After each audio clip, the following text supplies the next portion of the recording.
E aí, galera, sexto ano, revisão geral da Antiguidade Clássica. Por que são clássicos? Quem são os clássicos? Os clássicos nós estamos chamando aqui de Grécia, Roma e Fenícios. Clássico porque trouxe algo que registrou, que marcou a geração e a cultura. Antes de começar a pensar nos três, eu queria dizer que essa geração dos gregos, ela vai ser considerada um marco porque ela vai registrar a história. Ela começou a observar que a história valeria se contasse, se marcasse, se registrasse. Então os gregos vão ser as pessoas a se preocupar primeiro com o registro oral. Eles tinham essa capacidade de memorizar, então reunia e começavam a contar os fatos para ver se os fatos não perderiam o seu fator histórico. Então era um registro mental da memória contado através da oralidade, tá? É um registro oral. Por exemplo, você chega para sua avó e fala: avó, me conte a história da nossa família. É um registro oral. Ela vai usar a sua memória e vai registrar então o fato e vai te falar o fato oral. Os gregos começaram então a marcar o tempo, a história, a vida, a religião, a política e a arte através do registro. Então as pessoas começaram a fazer a historiografia e nós gostamos muito desse pessoal porque eles marcaram, registraram e o mundo pôde então saber de o que aconteceu através da arte, da música, da religião do povo grego. Então esse povo também ele vai marcar a historiografia do mundo pela sua interação com outros povos. Os gregos começaram a fazer então interação, comércio, misturar, valorizar a cultura do outro, tá? Quando alguém domina o outro de forma cultural, impõe a sua cultura ao outro, nós chamamos de aculturação. O grego não fazia isso. Ele curtia, gostava e aprendia com a cultura do outro. Então, uma boa lição, aprenda com a cultura do outro. Existem pessoas diferentes, existem culturas diferentes, mas nenhuma cultura é superior, inferior, e nem precisa ser igual. Nós temos culturas diferentes e aprender com esse tipo de cultura ajuda muito o crescimento da civilização.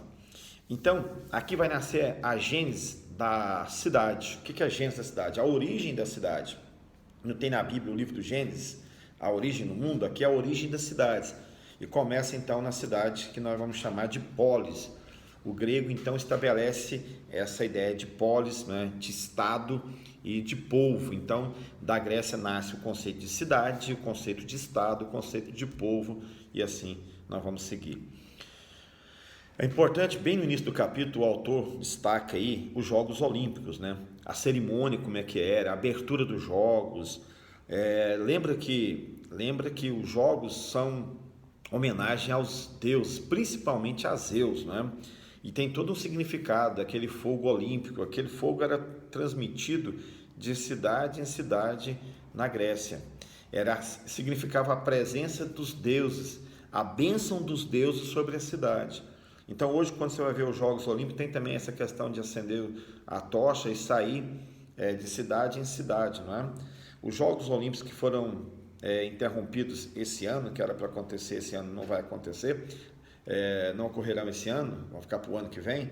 Então tem todo um significado. Mas detalhe, naquele período os Jogos eram só entre os gregos, só o pessoal de Atenas participava. Hoje todo mundo pode participar, hoje é uma interação mundial, né? Os jogos é muito bacana e essa interação. Mas lembra então que a ideia dos jogos aqui era prestar culto aos deuses. Não esquece disso não, bacana? Principalmente a Zeus.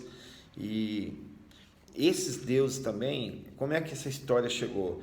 Outro detalhe importante, vai ser trazido para a Grécia na questão da mitologia. O que é uma mitologia? Era uma narrativa, era como o grego narrava o mundo. Como ele não sabia ciências ainda, como ele não estudava química, física e matemática, como você estuda, o que ele fazia?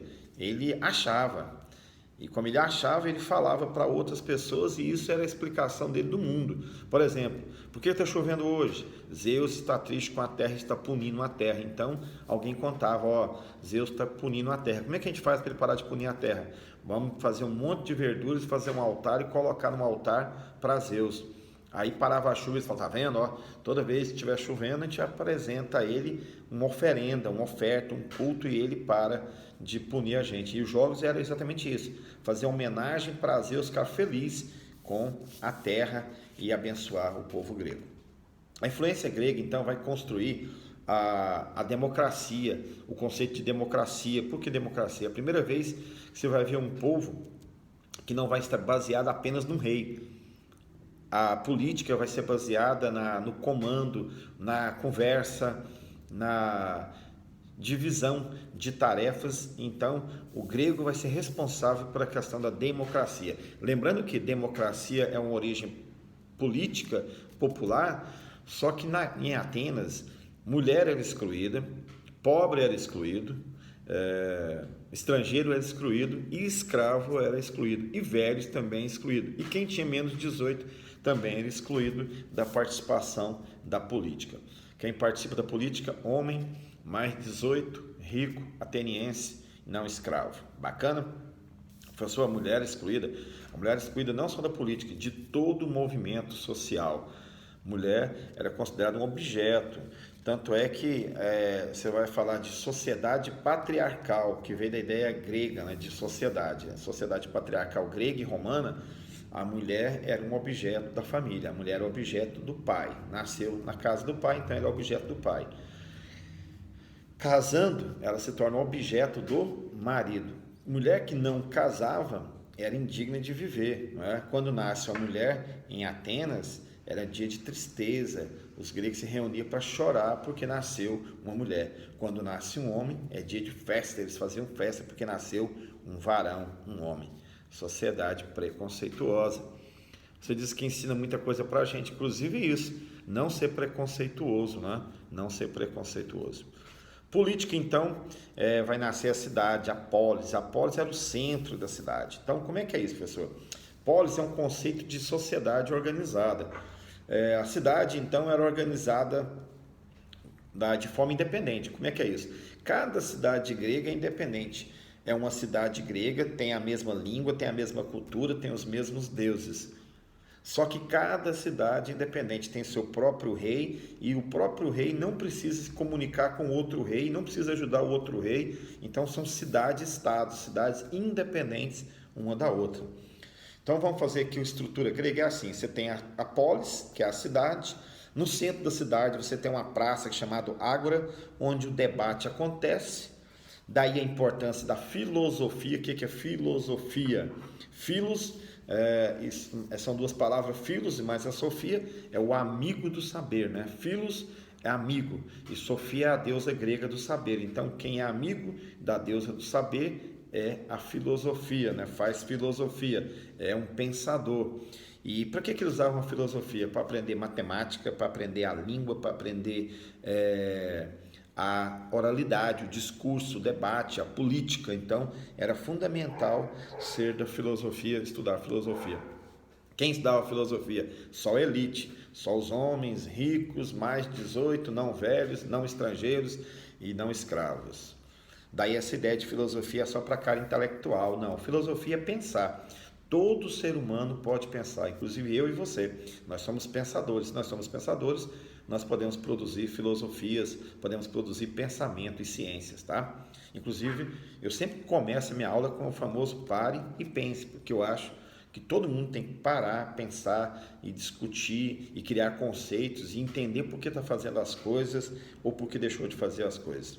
Na Grécia, então, você vai ter os clássicos da filosofia, Sócrates, Platão e o Aristóteles. Bacana? Então, você tem o debate político no centro da cidade, e aí eles discutiam tudo isso e formavam, então, o conceito de democracia. A educação do grego é para política, ou seja, você estuda para ser político, tá? O grego chama, então, o homem que faz política de animal político, do francês animal politique. Não é? O que é isso? O homem grego é dividido em algumas categorias. Primeiro, você vai ter o agricultor, que morava fora da cidade, fora do centro político. Você vai ter os políticos, que moram no centro das cidades, até porque eles vão fazer a política, eles têm que morar ali. Essa ideia que você sempre construiu em Brasília um centro político, veio da Grécia também. Ó. Tem um centro político onde eles vão debater a política e fazer a cidade acontecer. Você vai ter os soldados que protegem a cidade e você vai ter os escravos. Então você tem políticos, agricultores, soldados, né? Detalhe, ele dividiu o homem grego da seguinte ideia: a cabeça representa os políticos, o peito representa o soldado, que é guerreiro. Eles achavam que as emoções moravam aqui no peito, por isso que quando a pessoa está apaixonada faz coraçãozinho e assim vê. Ou amanhã vai ser o dia dos namorados, então eles vão colocar um monte de coraçãozinho por aí. A ideia de paixão está no peito. E o abdômen, que representava, né, o mais baixo nível do ser humano. Você pensa, você sente e você só vive, que é o abdômen, né? O abdômen representa simplesmente o viver, o alimentar, o reproduzir e vida que segue. A cabeça representa o pensador, o político. O peito representa o soldado. E o abdômen, a população pobre, os agricultores, os escravos. Bacana? Bacana. Nós falamos dos deuses gregos, você vai ter mais de 2.500 deuses, você vai ter semideuses. Por que semideuses? Porque os deuses da Grécia que moram no Olimpo, habitavam no Olimpo, eles descem à terra e têm envolvimento com os humanos, e desse envolvimento com os humanos nascem os semideuses, aqueles que não são nem deuses e nem humanos, são semideuses, ok? Ok. Basicamente é isso. Grécia, Roma, você vai entender para mim, começa sempre do debate da mitologia romana, do nascimento de Remo e Rômulo. Rômulo é o primeiro rei, é aquela ideia da loba, né? Então você fala, por que tem aquela loba alimentando duas crianças? É a mitologia do nascimento da cidade. O povo grego, o povo romano nasce do povo etrusco e do povo itálico, né? Lembra disso? Está lá no capítulo, dá uma olhadinha nisso. Como que é a monarquia, como é que é a vida do romano, professor? Você vai ter um rei, já disse isso para você, os romanos vão ter um rei, esse rei comanda o exército, esse rei comanda a religião. Tem duas funções. Além de comandar a religião e a política, né, ele está sob supervisão do Senado, que são homens ricos que escolhem um rei. Tem um grupo de homens ricos que vão sempre escolher o próximo rei. Acabou o rei, entra um próximo rei. Quem escolhe? O Senado. O Senado faz a lei, o Senado cria as leis, o Senado fiscaliza se o rei está cumprindo as leis. Aqui, homens ricos, experientes, tá? Mais uma vez, preconceito, né? Homens ricos, né? Tá bom. Organização social de Roma. Você vai ter 4 grandes organizações sociais. Preste bem atenção. Você vai ter o patrício. O que é o patrício? São os donos da terra, os homens ricos, os descendentes dos itálicos, né? Os fundadores de Roma. Então você vai ter ali os donos da terra. Esses homens vão ser os sacerdotes. Esses homens vão ser os políticos, a classe A, que está proibida de casar e se envolver com a classe B. Quem é a classe B? Os plebeus, que são os agricultores, os comerciantes. E você vai ter a classe C. Quem é a classe C? Os clientes. Clientes são homens plebeus que vão trabalhar de forma voluntária na casa do patrício. Vai ser basicamente um escravo do patrício. E ele se oferece para ser escravo em troca de proteção. Ele se oferece para ser um homem trabalhador, livre, mas escolheu morar e viver sob a proteção de um patrício. Então é um cliente. E você vai ter os escravos, que são adquiridos através das muitas guerras que os romanos faziam, né? Então eles traziam os povos para trabalhar para eles.